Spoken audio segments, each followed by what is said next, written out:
भंडारा जिल्ह्यातील तुमसर तालुक्यातील देवाडी ग्रामपंचायतचे ग्रामपंचायत सदस्य अंकुश साठवणे वय 35 वर्ष राहणार नेहरू वार्ड देवाडी यांची चाकूने भोसकून निगरून हत्या करण्यात आली आहे. संध्याकाळी 5 वाजताच्या सुमारास घडलेल्या या घटनेने संपूर्ण परिसरात खळबळ उडाली आहे.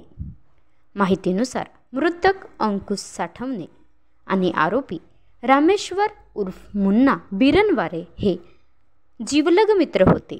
मात्र काही दिवसांपूर्वी एका महिलेच्या अवैध संबंधावरून त्यांच्यात मोठा वाद निर्माण झाला होता. त्यानंतर अंकुश नागपूरला जाऊन राहू लागला होता. मात्र 22 मार्च ग्रामपंचायतची सभा असल्याने तो देववाडीला परतला.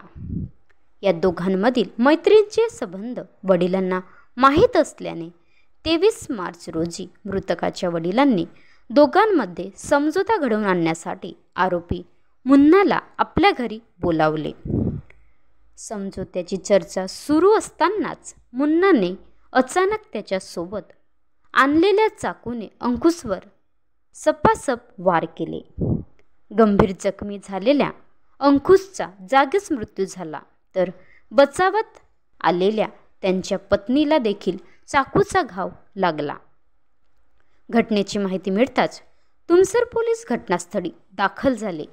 मृतदेह ताब्यात घेऊन शवविच्छेदनासाठी तुमसर उपजिल्हा रुग्णालयात पाठवण्यात आला आहे.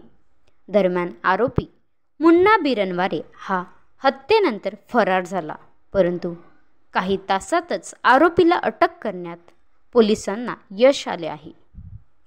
महाराष्ट्र लाईव्ह न्यूज धर्मेंद्र भूते, न्यूज रिपोर्टर, तालुका प्रतिनिधी तुमसर.